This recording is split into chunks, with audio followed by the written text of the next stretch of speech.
Welcome to the Bible Lore Podcast. I'm your host, Hayden Tank.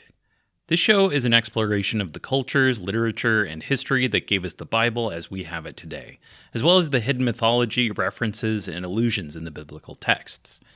I used to be a missionary and a pretty conservative Pentecostal Christian. While I'm neither of those things anymore, I've found a new love for exploring the history and mythology that found its way into the Bible.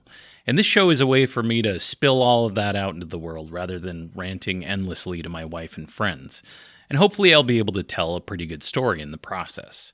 Along the way, I'll bring along experts to make sure that I'm not just talking out of my ass, like this week's guest, Assyriologist and host of Digital Hammurabi, Megan Lewis. I interviewed Megan a few weeks back, and I'll sprinkle bits of that conversation throughout the episode. Our main source for the next few episodes will be Marc van de Mieroop's A History of the Ancient Near East, and all other sources will be included in the episode descriptions. I've probably read the entire Bible 5 times in my life, front to back. The New Testament a dozen or more times, and the good bits like the Torah and Samuel and Kings and the Gospels on their own, many, many more times. I thought I knew it, and when I was a missionary, I thought I knew it well enough to teach other people about the real meaning of life and how to find salvation. A lot of people think that. I fell away from that life, though, and I hadn't picked up a Bible or really thought about my beliefs for the last few years until I got laid off last year, and out of curiosity caused by my wife watching the TV show Supernatural, I went down a Wikipedia rabbit hole and ended up reading a popular-level book on biblical scholarship, Francesca Stavrakopoulou's excellent God and Anatomy. Then I read another, and another. And as I went along, I learned so much about the people who wrote these texts, the ones who combined them, the ones who edited them, the various political factions vying for influences, the wins and losses, and many tragedies. We'll cover all of that, as much as we can confidently reconstruct it, and in a way that aims to be accessible to anyone, whether you're completely unfamiliar with any of this stuff, or if you grew up hearing these stories all the time through a particular religious lens like I did. And while this will hopefully be a fun podcast about the lore of the Bible that's mostly been relegated to university researchers and academic volumes that cost $500 a piece, and it might ruffle some more fundamentalist feathers along the way, I want to put it up front that I really enjoy all of this stuff, and I think it deserves to be accessible to more people. Each episode of the Bible Lore Podcast will take us through chronological history, centering on what is now called the Middle East, to help provide context for the mythology and lore that will make up the rest of each episode. As I said before, I'll always include a list of the books I'm referencing, so if you want to get mad at someone, call them a heretic, you can send a mean email to the authors and academics. So this is a huge topic, and one that takes us through a ton of different approaches and disciplines. History, politics, sociology, anthropology, comparative mythology, philosophy, gender studies, etc., etc., etc. Our goal together will be to reconstruct a history of the Bible and discuss what the authors were referencing along the way, including the literature that influenced them and occasionally some direct borrowing from other texts. Ideally, this will help anyone listening to avoid saying misinformed or outright stupid stuff like this. We also talk about the importance of the Bible, in which women are deemed subservient. No, they're not. That's complete rubbish. How in the world could you possibly derive that idea from biblical readings? In reality, women are most typically treated as property in the texts of the Bible, as this was pretty standard in the culture of broader ancient West Asia. One particularly egregious example of this is in Exodus 21, where a male Hebrew debt slave could be given a wife by his master. If, when his debt was paid off, he wanted to remain married to her and keep his family intact, however, he would have to remain a slave for the rest of his life, or he would abandon her and the master could keep her as his own personal concubine, or give her to another slave to produce more children. The woman, however, could never be freed. Only somewhere between 5 and 10% of the named characters in the Bible are women. They are nearly invisible, and when we tackle the way that they're treated, we'll find only a handful of characters who get to break the societal constraints they're born into. So Kermit there gives a more apologetic, as in defensive, approach. Any criticism of the way the biblical authors treat women or slavery, or what we broadly call LGBT issues, is either justified, tortuously recontextualized, affirmed, or minimized. On the other hand, there have been folks who have approached the Bible and its lore and history with a sort of overall dismissiveness, especially the new atheism crowd, people like Bill Maher. Here's a bit from his film, Religious. We've got Krishna, who was in India 1,000 years before Christ. Krishna was a carpenter, born of a virgin, baptized in a river. The Persian god Mithra, 600 years before Christ, born December 25th, performed miracles, resurrected on the third day, known as the Lamb, the Way, the Truth, the Light, the Savior, Messiah. Many of the gods were born on December 25th. A lot of the facts presented here are at best an extreme stretch of the data and at worst outright fabricated. Most of Bill Maher's thing here is merely borrowed from the wildly inaccurate documentary Zeitgeist. And if you're wondering at just what level Maher is working on, former InfoWars owner Alex Jones once stated that Zeitgeist was in large parts just reiterating his own work. Great stuff. If Bill bothered doing a bit of research, though, he could have found that the gospel stories of Jesus do actually borrow from and adapt literary sources that predate Jesus' existence. M. David Litwa's book, How the Gospels Became History, details many of these influences, including an especially interesting story from the Greek historian Herodotus, who lived nearly half a millennium before Jesus. In Herodotus' story of the great Persian emperor Cyrus's birth, he recounts a legend that Cyrus's grandfather, Astyages, had a troubling dream. He asked the famous Persian priests, the Magi, to interpret his dream, and they told him that his dream was actually of a king born of Astyages' own granddaughter, who would overtake Astyages and rise to greater heights than even him. He ordered his granddaughter's newborn killed, but she managed to secrete him away. And of course, Cyrus did eventually overthrow Astyages and become the most famous emperor of all of Persian history. The author of the Gospel of Matthew, apparently familiar with this story or a similar one, as well as the likewise legendary tradition about the birth of Moses, utilized these motifs to form the now familiar story of Jesus' parents fleeing Herod the Great, who ends up consulting with the Magi, and it's all very similar. But I'm getting way ahead of myself. We'll get to Jesus in due time. The point is, we're going to strike a balance between the apologetic approach to the Bible, where it is all original, true, and to be taken at face value, and what scholars call parallelomania, a trend in the 20th century where every bit of mythology was warped and misrepresented to say that they were all actually identical. It's important and difficult to try and find the influences, motifs, and similarities while avoiding merely asserting that it's all just the same story being retold with different characters. But we're going to do our best. Now, for an example of the kind of extremely direct borrowing that does exist in the Bible, let's take a look at the book of Isaiah, which purports to record the oracles of an 8th century prophet. For the first third of the book, it may very well record some of the things this Isaiah fella actually said. More interesting than who wrote it, though, is that in chapter 27, the author says this: "On that day, Yahweh, with his cruel and great and strong sword, will punish Leviathan, the fleeing serpent, Leviathan, the twisting serpent, and he will kill the dragon that is in the sea."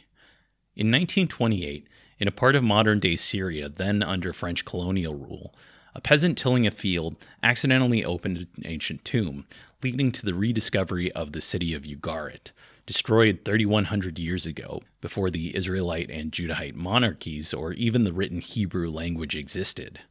Among the many treasured texts uncovered among the ruins was the Baal cycle, a series of connected stories about the storm god Baal-Hadad written over 6 tablets. The bottom of the 4th tablet is broken off, but at the top of the 5th tablet it reads the following: "When you killed Litan, the fleeing serpent, finished off the twisting serpent." It is identical to the Isaiah 27 passage, and yet these texts are separated by centuries, cultures, and the Bronze Age collapse. A phrase that was originally used to praise Baal, who is universally portrayed as evil in the Bible, was borrowed by a scribe and made it into the Bible as we have it today. Needless to say, they didn't teach that in Pentecostal Sunday school. The texts of the Hebrew Bible, known to Christians as the Old Testament, are an anthology of several dozen books containing a variety of genres, sometimes within the same individual book or portion. There's poetry of many kinds, folk tales meant to give meaning and reason to the past, songs, even erotic poetry. There are several law codes, including multiple versions of what we call the 10 Commandments. There are prophetic oracles with massive gods who require food and drink, and whose idea of holiness is often how well their chosen kings could turn their enemies into blood-splattered corpses, comparing the corpses to grapes being smashed by the god's feet to make his wine. There's history, both invented and real. In both its Christian and Jewish forms, the Bible begins with its earliest stories, chronologically speaking. These are the tales of Adam and Eve and the creation of the world, Cain and Abel, Noah and the flood, Sodom and Gomorrah, Abraham, Isaac, and Jacob, culminating in Joseph's time in Egypt. From there we go to Moses and the exodus from Egypt, the escape from Pharaoh and the parting of the Sea of Reeds. And this gives way to the conquest of the Promised Land and the eventual founding of Israel and Judah as kingdoms, initially united but splitting within a few generations. On the timeline, the earliest of these stories are mainly set in what we call the Bronze Age, and especially the late Bronze Age of the second millennium BCE, leading up to the Bronze Age collapse a couple centuries before the turn of the millennium, turning into the Iron Age of the first millennium BCE. This is the period we'll be dealing with for the next few episodes, what I would call Israelite prehistory. Before around 900 BCE, there's not a lot in the Bible that corresponds very well to the verifiable historical record, and even after that it's a rather late source, prone to the theological biases of the time. Some of this separation from history is because these tales are clearly legendary in nature, written at a time where sober, unbiased, disinterested history wasn't really a thing. And on the other hand, even if some shepherd named Abraham did exist as a kind of basis for one of these folk tales, how would we even locate him in the archaeological record? But the history we can reconstruct for the second millennium BCE is plenty interesting in its own right, and it's helpful because we can see how the cultures of Old Babylon, New Kingdom Egypt, and Canaan during this period eventually ended up influencing the texts that became the Hebrew Bible. In the opening cinematic of the video game Dark Souls, the narration describes a world unformed and shrouded in fog, a primordial ancient age without purpose. Fire appears, and the disparity that comes along with it blooms into a diversity of life. Unlike more recent conceptions of creation out of nothing, creation ex nihilo, this unformed chaotic mass of gray was closer to the common ancient understanding of the beginning of the world, and it's what we find at the start of Genesis, the first book of the Bible. I'm using scholar Robert Alter's translation here. When God began to create heaven and earth, and the earth then was welter and waste and darkness over the deep, and God's breath hovering over the waters, God said, "Let there be light," and there was light. The key bit at the start there is when it turns from when God began to create to the earth then. The earth already exists. It's just a mass of tohu vabohu, what Alter translates as welter and waste. Here's the JPS Jewish Study Bible's commentary on the passage. To the ancients, the opposite of the created order was something much worse than nothing. It was an active, malevolent force we can best term chaos. In this verse, chaos is envisioned as a dark, undifferentiated mass of water. In verse 9, God creates the dry land and the seas, which can exist only when water is bounded by dry land. But in verses 1 through 2-3, water itself and darkness too are primordial. In the Midrash, Bar Kappara upholds the troubling notion that the Torah shows that God created the world out of pre-existent material. But other rabbis worry that acknowledging this would cause people to liken God to a king who had built his palace on a garbage dump, thus arrogantly impugning his majesty. In the ancient Near East, however, to say that a deity had subdued chaos is to give him the highest praise. At some point, maybe hundreds, maybe thousands of years before writing existed, chaos came to be represented by the sea, and the sea represented by chaos. And this chaotic sea came to be envisioned as a god, often a monstrous god, and sometimes a sea serpent, like the Hebrew Leviathan and the Ugaritic Licton, some kind of more or less dragon-like figure. This chaos monster is often part of these societies' creation mythologies. In these stories, one of the gods, or a hero, slays the chaos monster, giving birth to modern civilization by taming disorder. This core mythology, a god or eventually just a powerful hero, fighting an often serpentine chaos god or monster, would go on to inspire, in addition to more modern dragon conceptions, Jormungandr, the world serpent of Norse mythology and enemy of the storm god Thor, Gamers might recall the world serpent from the recent God of War reboot, and also Typhon, the giant serpent monster with many heads of ancient Greek mythology and enemy of the storm god Zeus. There's also Yamada no Orochi, the multi-headed serpent of Japanese Shinto mythology and enemy of storm kami Susanoo. Eventually, many of these early stories developed into derivative tales of more relatable heroes like Heracles, aka Hercules, killing the multi-headed Hydra, or the multi-headed Zoroastrian Zahak, killed by the heroic king Feridun. There are many, many, many more. This was an absurdly popular motif that really has never gone away. But our story sticks to the old mythology of the area we call the Middle East, but what some people call the ancient Near East in this period, and what I'll call ancient West Asia, even though it also kind of includes Egypt. It's a slightly more neutral term. No term really fits that well. Additionally, as far as pronunciation goes, I own all mistakes there. It's just how it goes. The passages describing the biblical gods' fight against Leviathan constitute some of the oldest traceable mythology in the Bible, even if the biblical passages themselves were written probably in the middle of the first millennium BCE, centuries and centuries later. If you look closely, however, Leviathan is there from start to finish in a handful of books in the Hebrew Bible, also known as the Old Testament or the Tanakh, and in Revelation in the New Testament. One poem in Psalm 74 states that Yahweh, quote, crushed the heads of Leviathan and gave it as food to the creatures of the desert. In Job, on the other hand, Leviathan is recast as Yahweh's pet. Later rabbis would even note a specific time of day that Yahweh would take Leviathan out to play with him. By the time of Patmos John's famous revelation at the very end of the Christian Bible, Leviathan has regained some of his former glory, showing up as the devil, the seven-headed beast who will eventually, after the books are all written, come to be combined by readers of these books with Job's accuser, Ha-Satan, as well as several other figures in the Bible, and with extra-biblical literature like Milton and Dante and those awful Left Behind books I read as a kid, we get modern Christianity's conceptions of Satan. And that's all going to take place over the next couple of millennia. We're a long way from the devil or Satan or Lucifer. We'll get there eventually, but for now, we've got storm gods battling chaos gods and dragons. Let's start with the land of Marduk and his serpent opponent Tiamat in ancient Babylonia, which was in modern-day southeast Iraq, between the Euphrates and Tigris rivers. It's not the oldest form of this chaos legend, nor the one that most directly influenced the passages I mentioned before, but the ancient Babylonians give us a good point to jump into the history of the region, and not just because Tiamat was briefly featured as a rival kaiju in this year's unfortunately mediocre Godzilla x Kong movie. So Marduk was later said to have created Babylon, the main city in Babylonia. Realistically, however, it was a small town that grew to prominence after the collapse of the Akkadian Empire centuries earlier that was probably caused by, say it with me, climate change-related famine. Now, this was not anthropogenic or human-caused climate change, but it demonstrates just how much environmental issues have always been tied to the story of humans. Even today, in our age of technological wonder, storms can be a source of both life and death, as Gordon Lightfoot helpfully reminds us.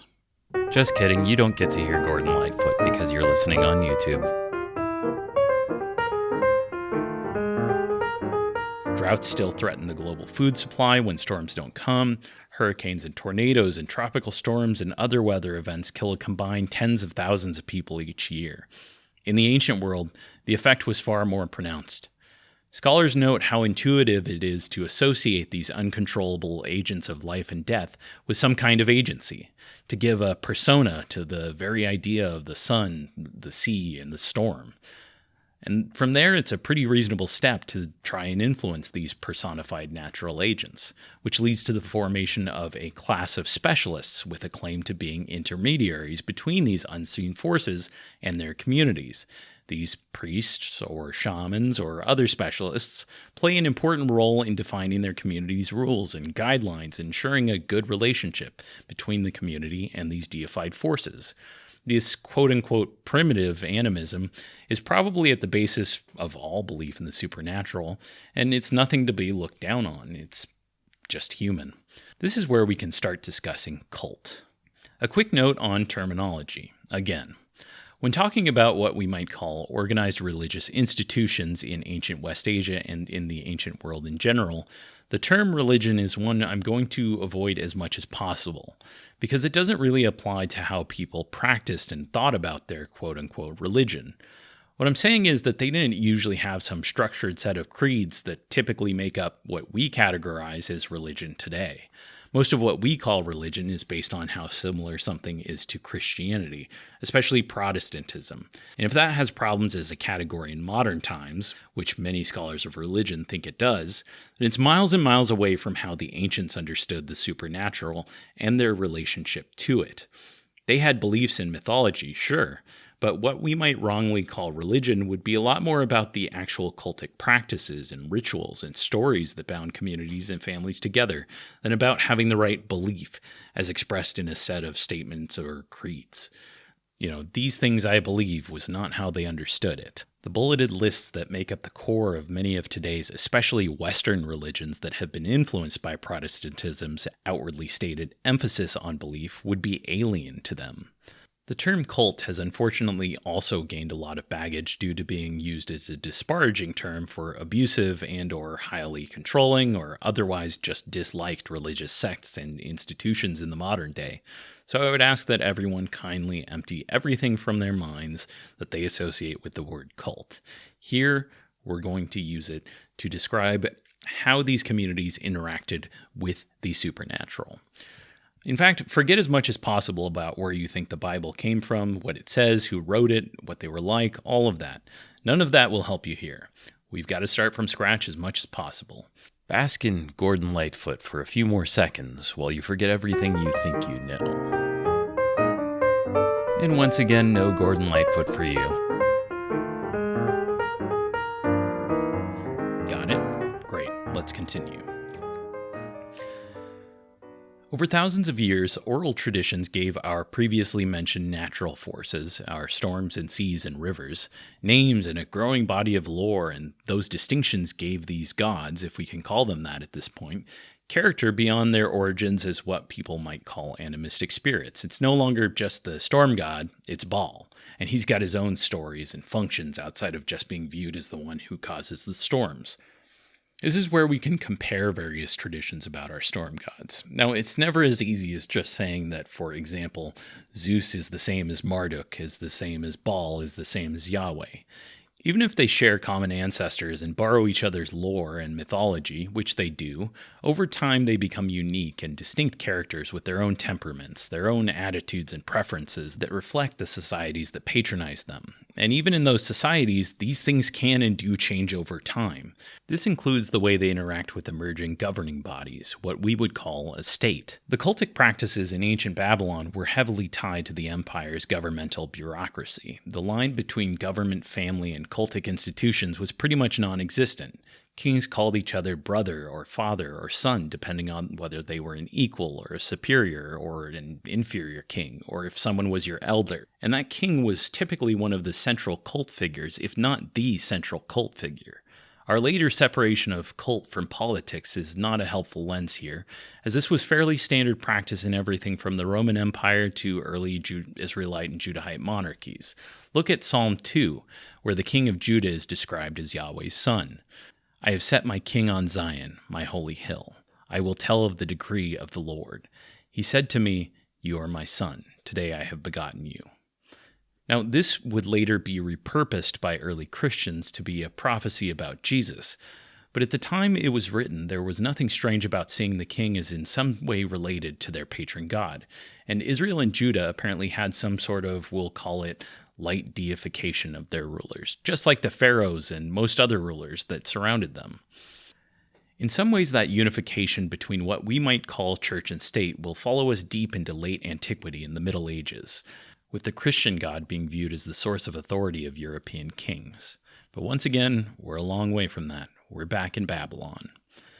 Ancient Babylon's ascendancy came during a proliferation of cuneiform writing in Mesopotamia, and much of this writing was done on clay tablets instead of papyrus or animal skins, so a lot of it has even survived into the modern era. But if you're thinking, well, that's very exciting, we can read how their cultic practices functioned and what literature they saw as sacred, you're going to want to temper those expectations because, well, this is a great place to bring in this episode's guest scholar. Once again, today we've got Megan Lewis. Megan is widely known as the host of Bart Ehrman's Misquoting Jesus podcast, but she's also a terrific Assyriologist. Megan, in ancient Babylon, when we start to see literacy, what are these scribes writing about? Record keeping and taxes. Overwhelmingly, record keeping and taxes. Writing was, in Mesopotamia at least, invented for taxation purposes. So you can work out who's paid you what. It obviously develops and flourishes and gives rise to many, many, many different genres, mostly created by the wealthy elites. So we've got a lot of religious, like hymnic texts. We've got poetry and literature, as well as the law codes, the royal inscriptions, and like the records of bureaucracy, let's say. So all the taxes, all of the records of who sent what food where and who owes you what still, as well as things like legal documents from private families. So we have extensive archival collections of people keeping track of who owes the money, who they owe money to, property that they own, who they're leasing things to. So writing doesn't always help us to establish cultic practices, as this writing emerged from practical needs, and so it was far more often used for accounting purposes and business tasks, which leaves scholars with a massive amount of tablets that are about as interesting on their own as reading a grocery store receipt. But taken together, they can help paint a picture of an already sophisticated and complex society, becoming so complex that it went beyond the bounds of human memory and cognitive abilities, necessitating written records. A few years ago, a clay tablet of our first recorded customer complaint became a meme online. On this 5-inch tablet sent to around 1750 BCE, the customer, Nani, complains that the copper ingots sold to him by one Nasir, a copper merchant, were of substandard quality upon delivery, and that Nasir's representative was impolite and told him to take it or leave it. Nani chose the latter option and rejected the delivery and wrote his tirade and sent it off. Sadly, we do not have Nasir's response. Clay tablets, like Nani's customer complaint, were the primary writing media of the era, and they were typically made from the abundant silt that flowed down the Tigris and Euphrates, just another way among many that those rivers really were the lifeblood of the region. The Greek term for the region is Mesopotamia, which means the land between the rivers, after all. Additionally, the complaint tablet is also instructive for the time, as it was indeed the late Bronze Age, and there were massive trade networks that allowed copper, like Nasir's, often sourced from mines in places like Afghanistan, and tin, popularly mined near Greece, to flow long distances, being combined by skilled metallurgists to form bronze. We're dropping in on our subjects during the 21st century BCE. Call it the year 2050, the start of the late Bronze Age. We could start earlier with Sumeria, and I apologize in advance to all of the Sumer heads and Akkad fans out there who wanted me to go back that far, but this is really the era where a lot of the mythology that makes it into the Bible starts forming, so don't email me about it. Near the end of the 3rd millennium, the Neo-Sumerian Empire of disintegrated, and it's here that we drop in on Babylon. The Babylonians of the small late 2000s and early 1900s BCE city had a very centralized state economy, where the government bureaucracy employed most of the labor force. And as I previously noted, the king and state were also heavily tied to the temple. The centralized state and temple-run economy began to gradually contract out its services to private citizens and their own businesses. Marc van de Mieroop refers to this as an early form of privatization. For example, the collecting of grain for the temple to make the city's beer was no longer done by state or temple personnel, but by a private entrepreneur. Perhaps they found it more efficient, or perhaps it was due to the influence of an emerging wealthy elite who saw profit potential. Likely, it was a mixture of factors, as the process of privatization took hundreds of years. No matter the cause, over the early centuries of the 2nd millennium, this privatization spread to many previously state-run establishments, and these enterprising entrepreneurs ran everything from dues collection to the distribution of food. Here's how it worked. As a farmer, and more specifically a tenant farmer who didn't own your land, you were required to provide a set amount of grain or wool or what have you each year. which was then collected by these independent contractors. If you made more than your quota, you could keep the excess. If you produced less, you owed a debt. As a farmer, your success or more often failure was now even more heavily dependent on the harvest, with the threat of financial ruin hanging over your head, overtaking the previously subsistence lifestyles of many of these rural workers. Now, if you can imagine some downsides to this kind of corvée labor system coming, you've done your homework.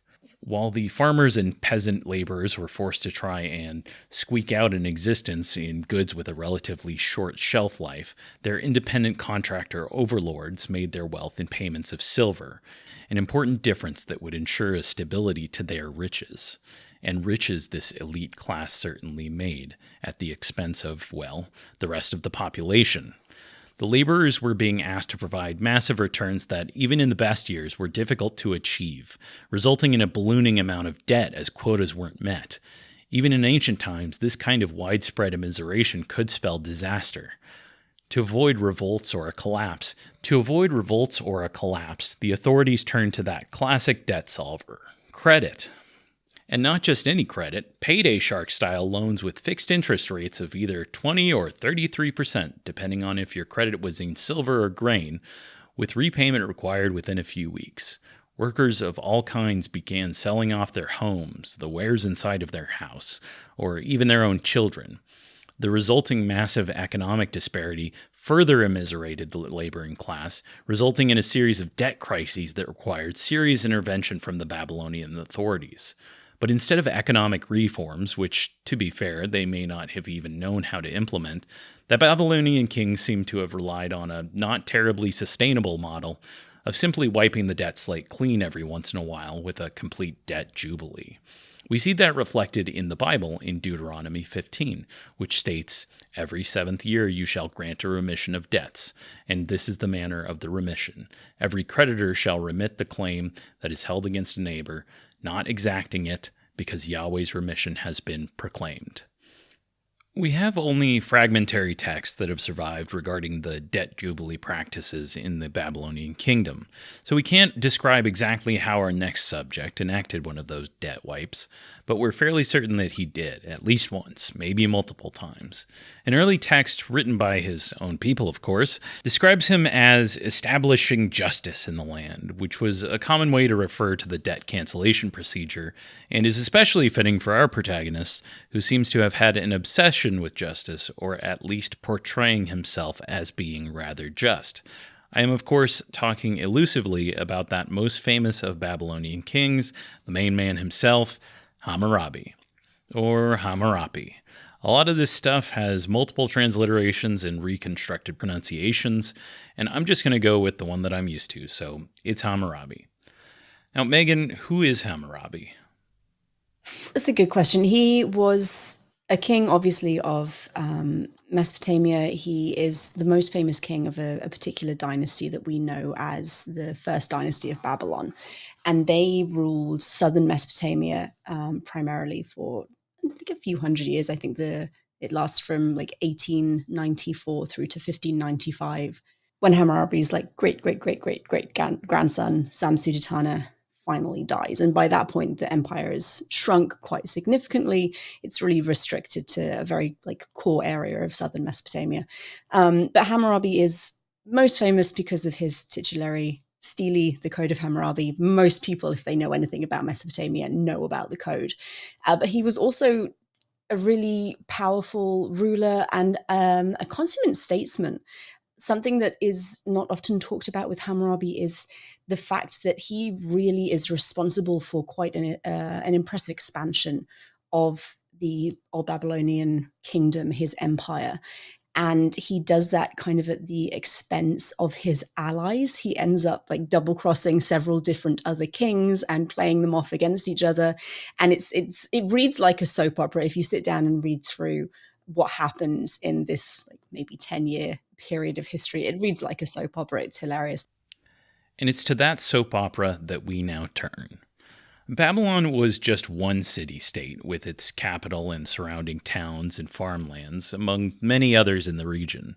In the centuries since the Neo-Sumerian Empire had collapsed, The region's city-states had maintained relative independence from one another, with various groups vying to be the true successor to Akkad, though recently the Upper Mesopotamian kingdom to Babylon's northwest had become the de facto hegemonic power in the region, at least one of the more influential ones. Hammurabi was going to change all of that. Hammurabi was born sometime in the late 1800s. Wikipedia will tell you it's 1810, but scholars do not seem to be quite as confident about his actual birth year. Instead of Akkadian, the lingua franca of the area at the time, Hammurabi's name is Amorite for something like the Great Family, or the Kinsman Heels, according to Van de Mieroop.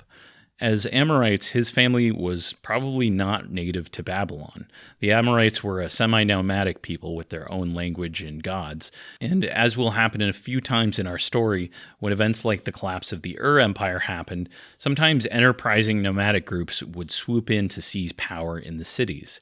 So it goes with Hammurabi's Amorite forebears.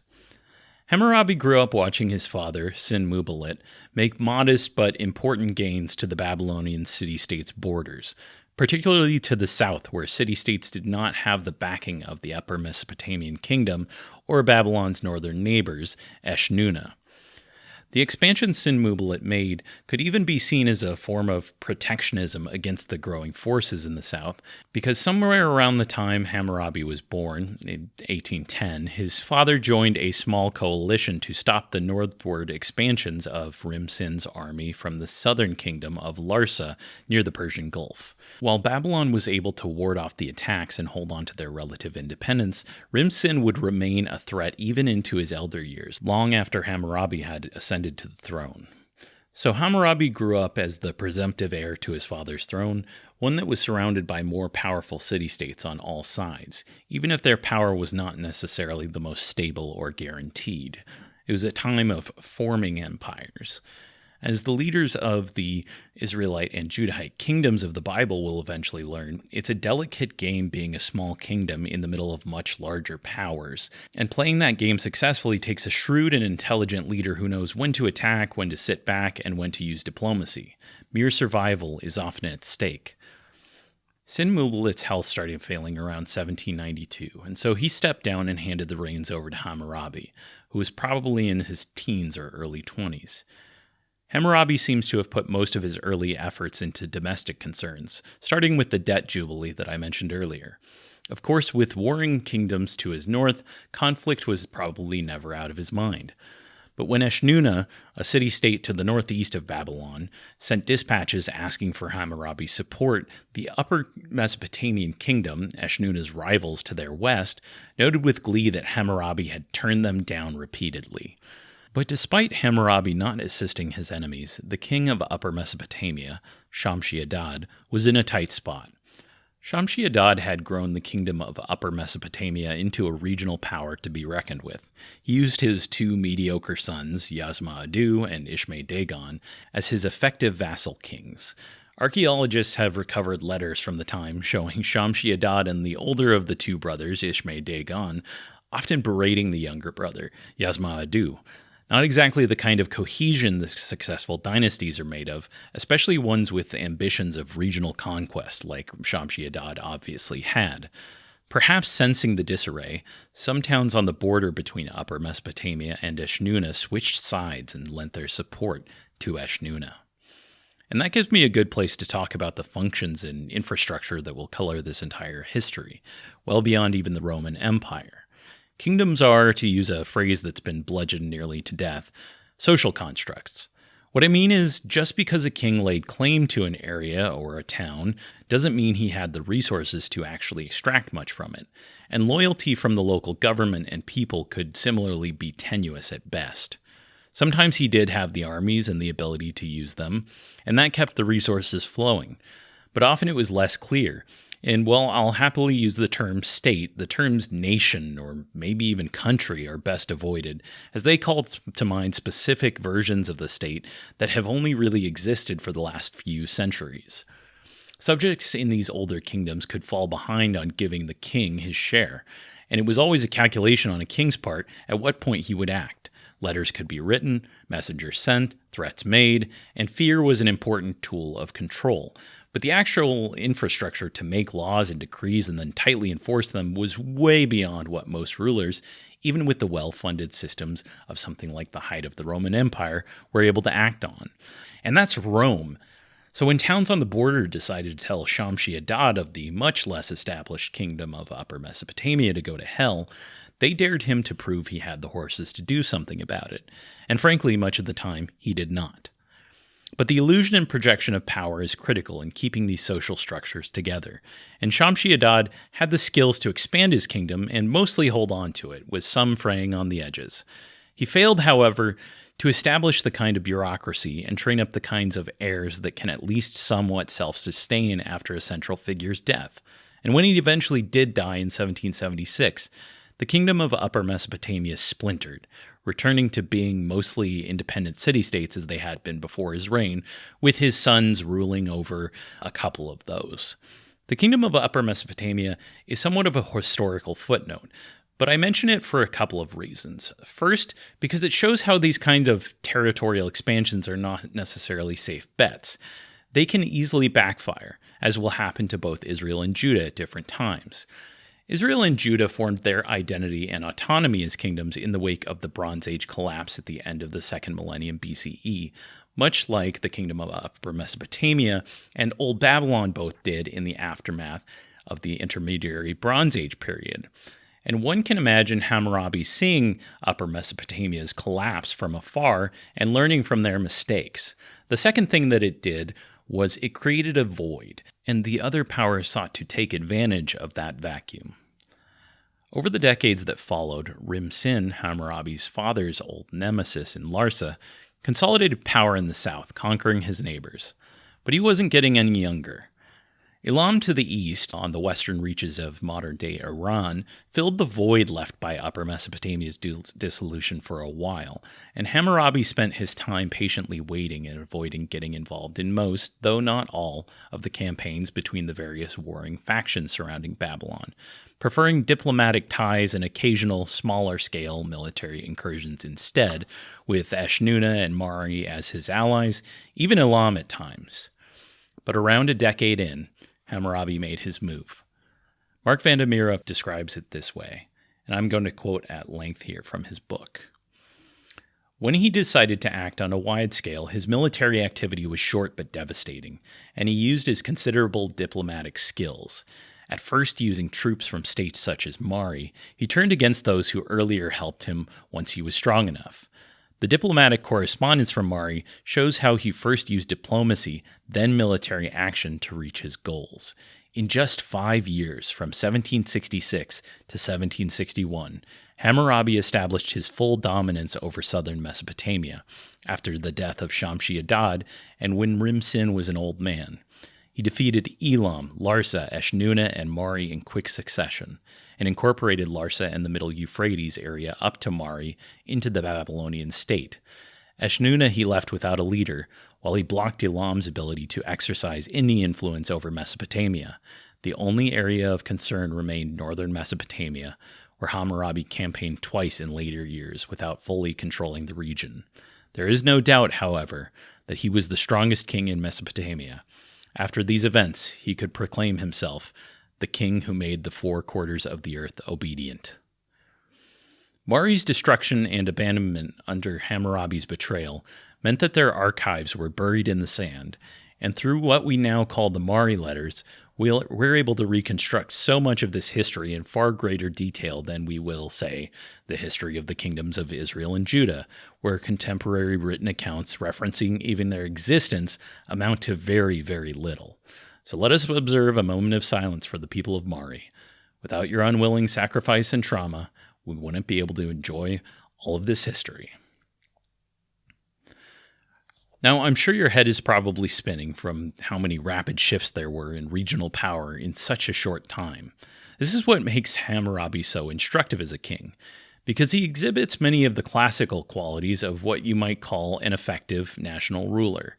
And when he absorbed Rimsin's Larsa, he took with it the effective bureaucracy that Rimsin's similarly effective leadership had established over his long rule, the kind of thing that Shamshi-Adad was missing when he died. Hammurabi used this and his own political acumen to set up a dynasty that would end up lasting several centuries. And the kind of infrastructure needed to ensure that sort of stability is usually not the result of sheer luck. It takes a competent hand at the wheel and a team of likewise competent advisors. Hammurabi had that, so let's call him effective and stable. I hesitate to use the word good, implying some kind of moral superiority, because, well, let's check out a quote from Hammurabi himself. "The people which does not submit to Marduk I crush with my mighty weapon. Like a land whose destruction Enlil has commanded, I bring them to ruin. Zababa, the great warrior, is my helper. Marduk goes at my right hand. I am the king who has achieved victory for Marduk everywhere." Now, this kind of rhetoric is not exactly uncommon at the time. Most of the time, these kings would do things like conquering and pillaging and raiding and raping and subjugating that we, at least theoretically, don't consider good in our modern era, even if the wars of the last few decades show us to be hypocrites in our judgments. But I digress. For now, we'll stick with effectiveness, competence, and stability as the best measurements for a ruler's success or failure. Of course, the stability and order of Hammurabi's campaigns and consolidation didn't fix everything, and weaknesses of the old Babylonian system, like all man-made systems, would see it contract over the centuries that followed, starting pretty quickly with his son Shamshu-Iluna losing much of Larsa to someone appropriating the name of, ironically, the by then long-dead Rim-Sin. What's old is new again. But with all of the turmoil of the second millennium BCE, a couple centuries of relative stability is a decent track record, and the sign of a system that, for all its flaws, was at least able to perpetuate itself. In the meantime, a literary culture flourished, and these scribes would continue on even after the collapse of Babylon as a serious regional power, giving us tales of floods and gods parting waters and all sorts of good stuff. Hammurabi and his son both honored Marduk, whose status in the pantheon grew over this period, eventually to the point of supplanting the head of the pantheon, Enki. And this is the period where the Enuma Elish seems to have come into its own. Now, Megan, what is the Enuma Elish?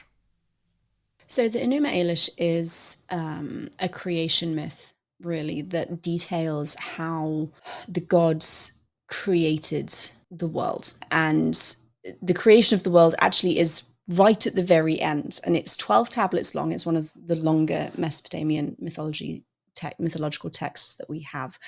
And most of it is taken up with a battle or a series of battles between the goddess, primordial sea goddess Tiamat, and her offspring. Tiamat and Apsu, another sea deity, they have sex, they have children. The children are far too noisy. This is a common theme in Near Eastern mythology. You'll probably recognize it from elsewhere in Genesis. The children are too noisy, so Apsu decides he's going to kill them. And instead of being killed, the gods are like, no, we're not doing that. And they kill him instead. Tiamat gets really, really pissed because now her husband is dead.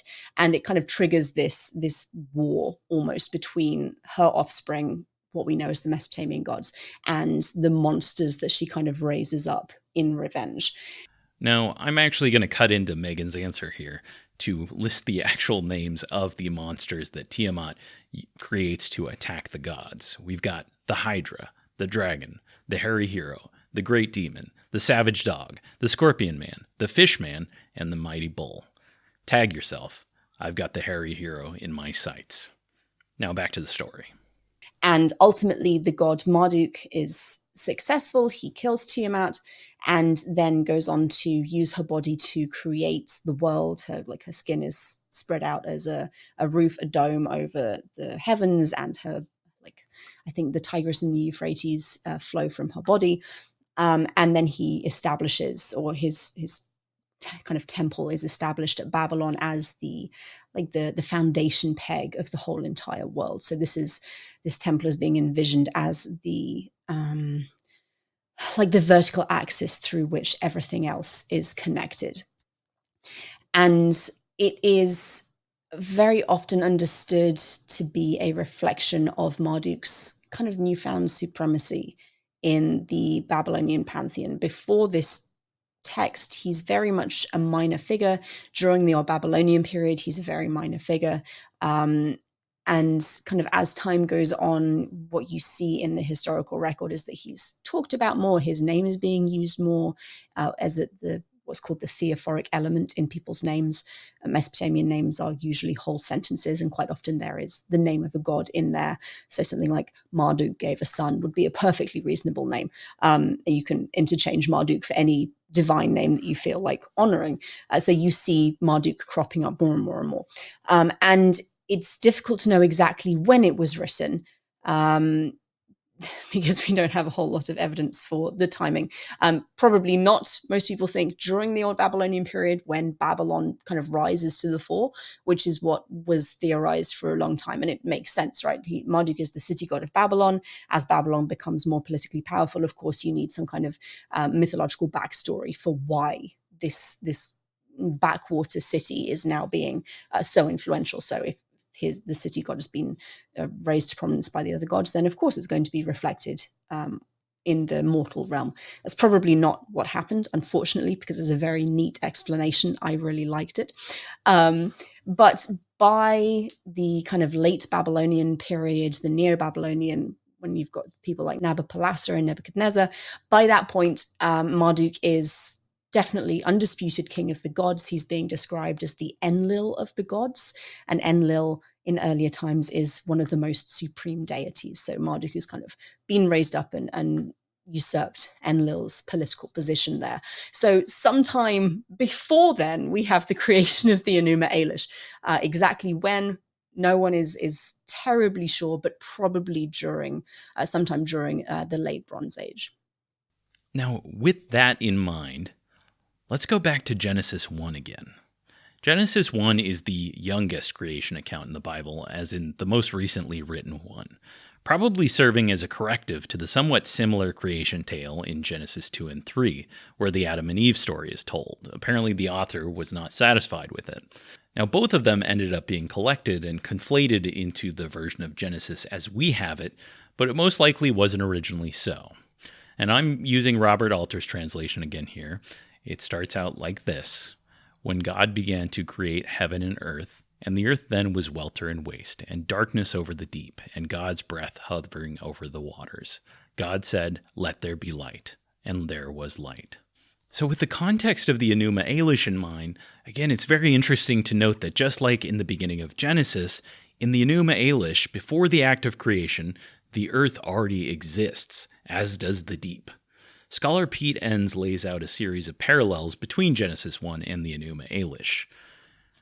1. In both stories, matter exists when creation begins. Similar to Enuma Elish, Genesis 1 describes God ordering chaos, not creating something out of nothing. 2. Darkness precedes the creative act. 3. In Enuma Elish, the symbol of chaos is the goddess Tiamat, who personifies the sea. Genesis refers to the deep.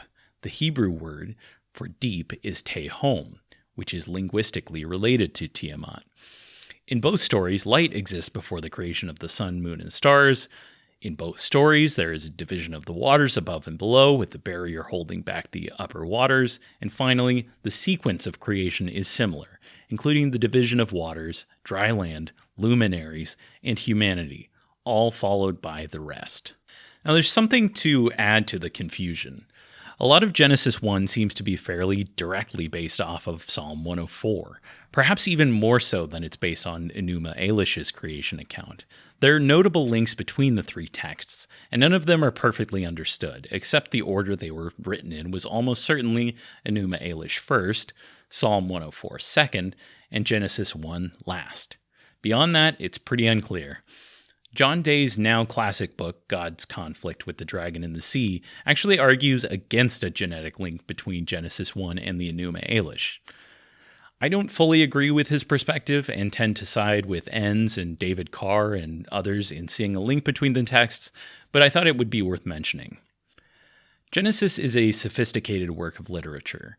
And this is where I would strongly push back against people saying something annoying like, wow, did you know that Genesis 1 is just a ripoff of Bronze Age Babylonian mythology? Or any other iteration of, wow, did you know the Bible just plagiarizes other works? These cultures influenced each other, and we're frankly pretty lucky to be able to see those influences.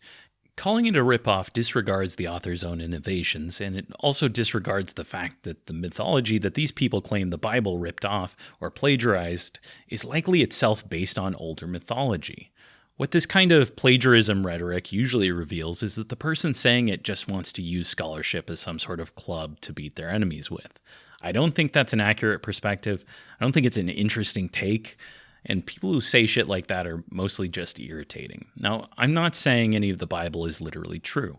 It's mostly not. Like I said up top, the vast majority of the historical writing in the Bible doesn't have much intersection with the historical record. But shitting on genuinely interesting ancient literature to score points in the Bill Maher Club is not how I interact with these texts. And if there's one thing I hope people take away from this podcast, it's to become interested in all of the cultures whose influence on the Bible we're exploring, and to reckon with them on their own terms, and to reckon with the texts of the Bible on their own terms. As for Babylon, in 1595, the upstart Hittite kingdom from modern-day Turkey sacked Babylon, bringing an end to what we know as Old Babylon, just around 200 years after Hammurabi was born. Like Marduk taming Tiamat's chaos in a time of divine crisis and bringing order to the world, Hammurabi, through his own warring during a time of crisis and upheaval throughout Mesopotamia, brought order to the land between the rivers. Sometime, a few hundred years later, in the late second millennium, an invading army from Elam to the east sacked Babylon, taking with it a big inscribed standing stone, what's called a stele, that was over 7 feet tall, about 2.25 meters for the non-Americans out there. At some point, it was abandoned and forgotten, buried until in 1901 a French archaeological team uncovered it. This was Hammurabi's so-called code. So, Megan, what is Hammurabi's code, and how were law codes like Hammurabi's used in ancient times? What was their purpose? Generally, they are thought to have been used by kings to showcase their piety and the justness of their reign. If you were a king, it was assumed that you were king because you were chosen by the gods, which means that you were automatically just, pious, a good guy, like pet the neighbor's dogs, all the nice things that one expects from kings. And royal inscriptions, which include these law collections, were ways that kings would communicate their worthiness to the gods. It's worth remembering that in these various historical periods, literacy was not terribly high. And while these were very often set up in semi-public areas, we know that they were in temples. So there was some restricted access, but there would have been people who had access to them and could walk past them and look at the cuneiform. It's unclear how many people would actually have been able to have read them. So I know in Hammurabi's law code, it does say, bring people to the stele and read this law collection to them. And the idea is that it would have to be read out loud because the people you're bringing to it probably wouldn't be able to read it themselves.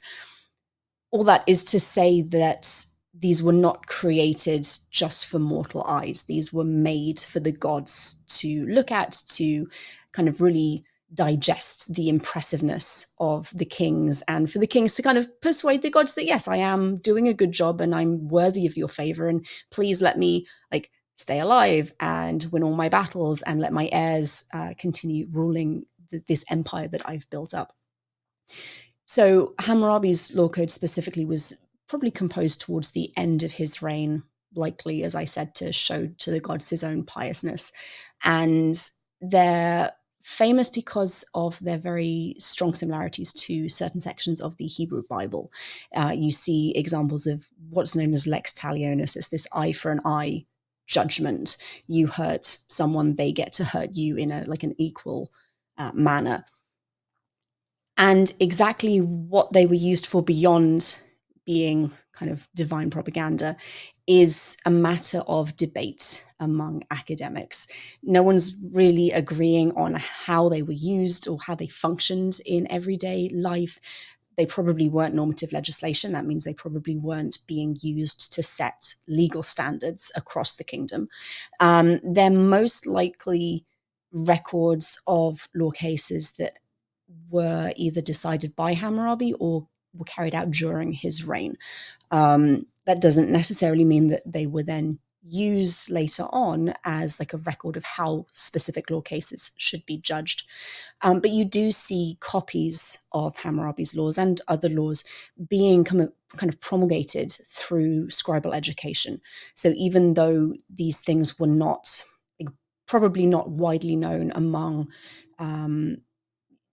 normal people, like non-elites, non-scribes, non-priests, they probably weren't terribly well known. Among the elite priestly class and the scribal class, they were being used, they were being copied in order to teach people writing and probably to help indoctrinate them into the correct way of thinking about the kings and about the gods.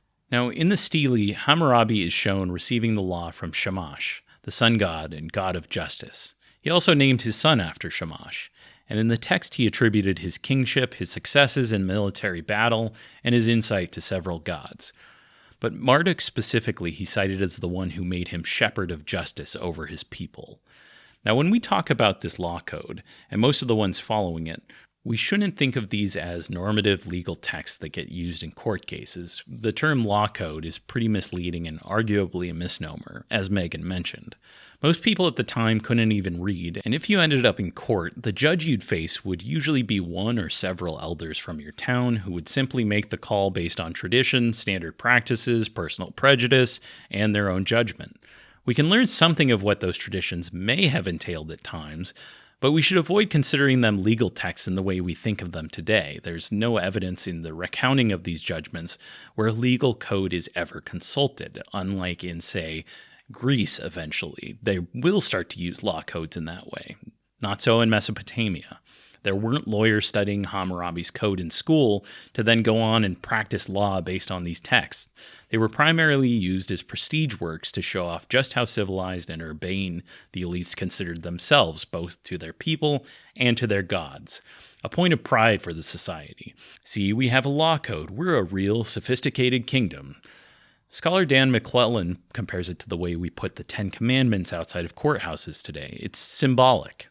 They were also used as training for elites and scribes to practice and learn how to read and write. That's how these texts got passed down. That's how the Enuma Elish got passed down in large parts.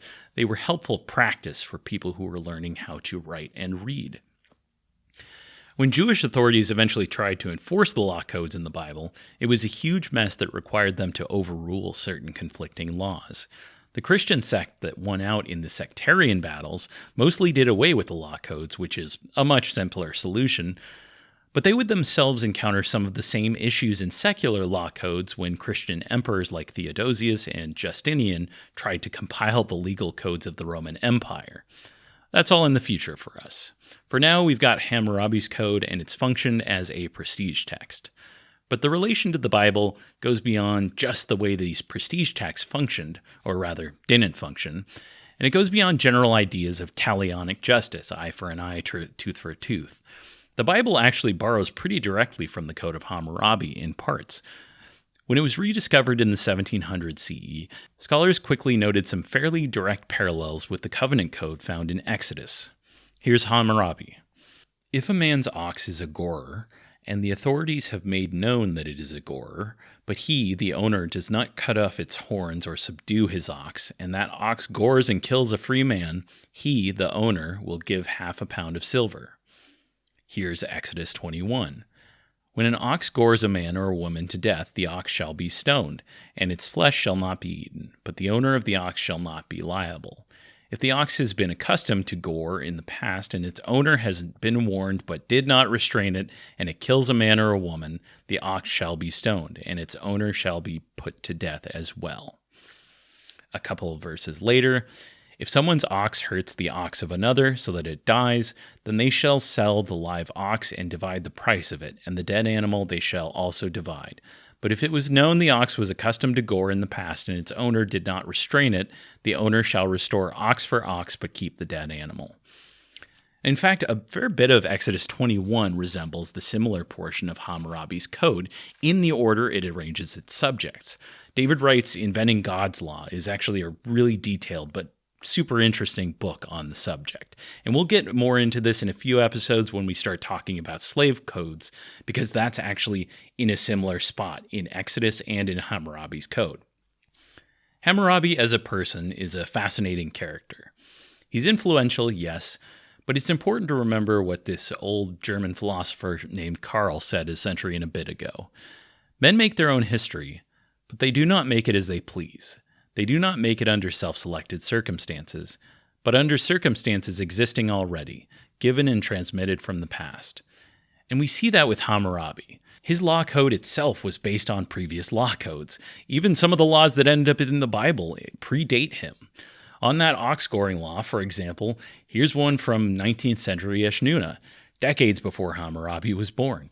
If an ox is a gorer and the authorities have made it known to its owner, but he does not restrain his ox and it gores someone and thus causes his death, the owner of the ox will pay 2/3 pound of silver.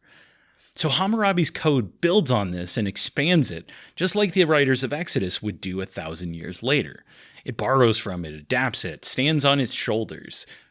Hammurabi died around the year 1750, having lived somewhere between 55 and 70 years and reigned for about 38 years.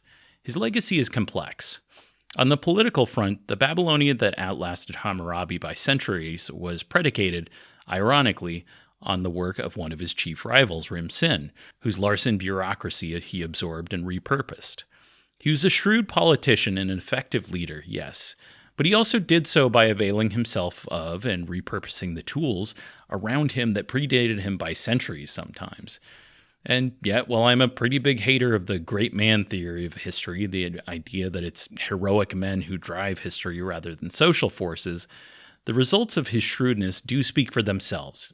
He made his own history within the confines of the time and context he was born into. You think you just fell out of a coconut tree? You exist in the context of all in which you live and what came before you. Hammurabi worked with what he had, and by the standards of his time, he was able to accomplish quite a bit. In his elder years, to celebrate himself to both the gods and the people he ruled over as an arbiter of justice, he erected his great stele with copies at several locations. But was that who he really was? I think there's a delicious irony in the fact also that Hammurabi is now several thousand years later remembered as this paradigm of justice and the first law code, which wasn't the first, by the way, but, we're going with the popular understanding of it. First law code, fantastic king, all of this fantastic wisdom and looking after the poor and the needy. Actually, no, he was kind of a dick. If you look at how he actually behaved, the man was a dick. See, this is why I'm bringing on scholars, because if I call Hammurabi a dick, it holds no sway, but we've got academics who read and write in these ancient languages to bring in the final judgment. Hammurabi, arbiter of justice, shrewd statesman, certified dick. Before we wrap up, I've got a brief segment I'm calling the Bible Lore Roundup, talking about a few bits of biblical lore that are related to today's episode, but didn't quite fit into the narrative. Now, two of the key gods mentioned were Marduk and Shamash. Marduk doesn't get any direct mentions in the Bible that I'm aware of, though his name shows up in the theophoric elements for named characters like Evil Merodach, Merodach Baladan, and maybe even a guy called Mordecai, who is the uncle of Esther in her titular book. Mordecai and Esther have long been noted to bear similar names to the gods revered by the Assyrians and Neo-Babylonians, Marduk and Ishtar, and it's possible that the author of this story intentionally used these names as a sort of winking reference to his audience.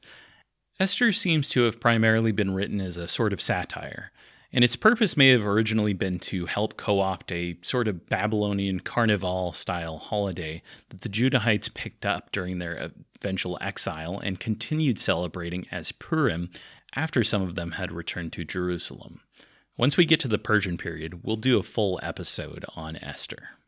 As for Shamash, the sun god who graces the top of Hammurabi's famous stele, he likewise gets little mention in the Hebrew Bible outside of theophoric elements in names, but those are super interesting. Shamash had a Canaanite cousin who filled a similar role in the pantheon and had a similar name, Shemesh, and another cousin, Shimige, worshipped among the Hurrian people who lived in what's now the border area between Iran, Iraq, Syria, and Turkey, that kind of hotbed there. Shimige was apparently the patron god of whoever named Shamgar, son of Anat, who gets exactly one verse in the Hebrew Bible, in the book of Judges, where he's said to have single-handedly slain 600 Philistines with an ox goad. Now, this was a common type of story among Greek mythology especially, usually with heroic characters like Heracles being the protagonist. The trope gets repeated in the Bible in the story of Samson in Judges 15, where he's said to slay 1,000 men with the jawbone of a donkey at a location called Lehi, or Lehi.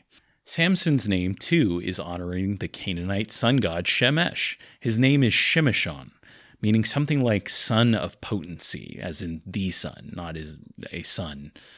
This motif gets repeated again, though, by yet another hero at the exact same location as Samson, Lehi. This time it's 2 Samuel 23, and it's the hero Shammah, being surrounded by and killing a group of Philistines while he eats a pot of lentils.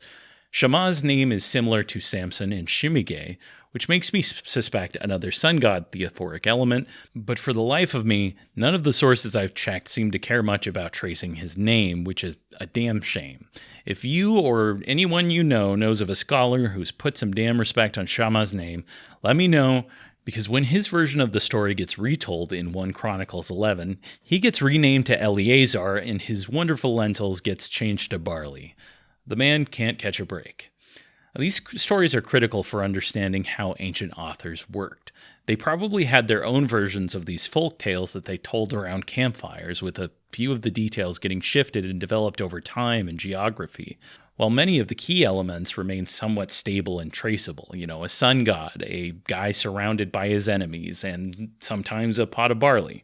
We are likely not looking at the original version of any of these kinds of stories, but with the much later composition date of these stories, probably at least 1,000 years after Hammurabi's death, it's pretty cool to see a god like Shammah, who Hammurabi honored with his law code, still being honored in the names of a few biblical heroes. As mentioned before, Hebrew wouldn't exist as a written language for the better part of a millennium after Hammurabi's death, and the earliest biblical texts and law codes didn't start to take shape until centuries later. But they still bear marks of his lasting influence. By that point, Old Babylon, Hammurabi, and his code were essentially mythological and legendary and abstracted away from their reality. But it's still pretty remarkable that in mentions of ox-goring laws and debt jubilees, we can read echoes of Hammurabi's existence. And in his veneration of Marduk, whose status in the pantheon grew over the second millennium after his death, we can see his success impacting the mythological sphere as well. Scribes passed down these texts, many of which survived the collapse of an entire civilization. Hammurabi's law code and the Enuma Elish and the practice of wiping the debt slate clean would all continue being influential for over 1,000 years. The early Israelite and Judahite mythology shares a whole lot in common with Canaanite legends about gods like Baal and Milcom. But Genesis 1, being a bit later, shows the influence of the Neo-Assyrian and Neo-Babylonian mythology and the covenant law code in Exodus 20, with its laws on goring oxes, which showed some very direct influence from Hammurabi's code.